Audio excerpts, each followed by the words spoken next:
Οι άνθρωποι που προσπαθούν να ευχαριστήσουν τους πάντες, συχνά καταλήγουν να νιώθουν πιο μόνοι. Όταν οι γυναίκες παντρεύονται, αναζητούν συντρόφους που μπορούν να εκπληρώσουν τις σεξουαλικές τους επιθυμίες. Οι γυναίκες τείνουν να εκτιμούν τους άντρες που μπορούν να προσελκύουν μη λεκτικές ενδείξεις έλξης, όπως χειρονομίες, όπως το παιχνίδι με τα μαλλιά ή το να τοποθετούν τα πόδια τους.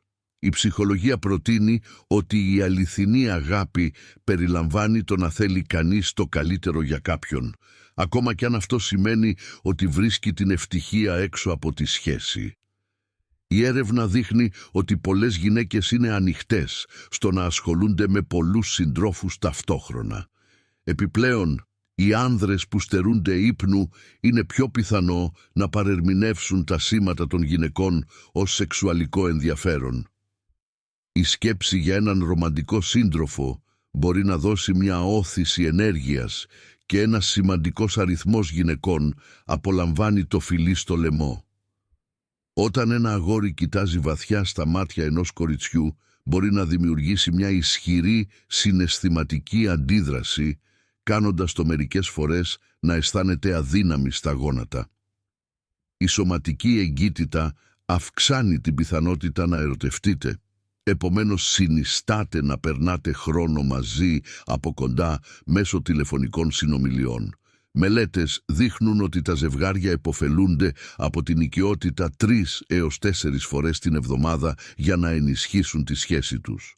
Πολλές γυναίκες προτιμούν πιο παχιά πέη, καθώς μπορούν να ενισχύσουν την ευχαρίστηση και να βοηθήσουν στην επίτευξη οργασμού πιο γρήγορα.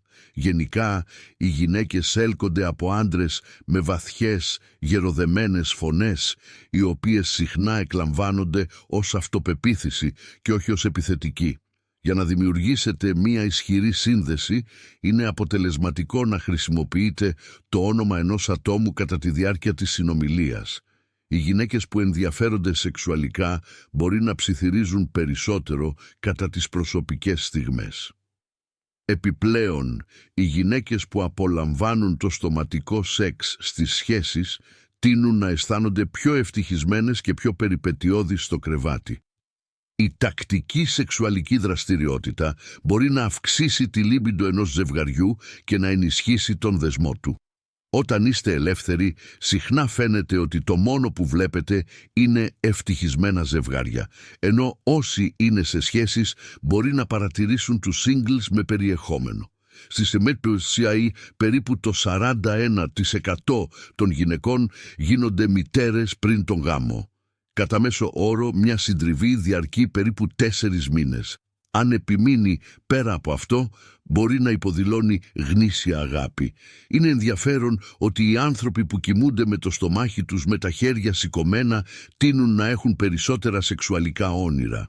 Οι άνδρες είναι συνήθως οπτικοί, συχνά φαντασιώνονται για στενές σχέσεις όταν βλέπουν μια ελκυστική γυναίκα.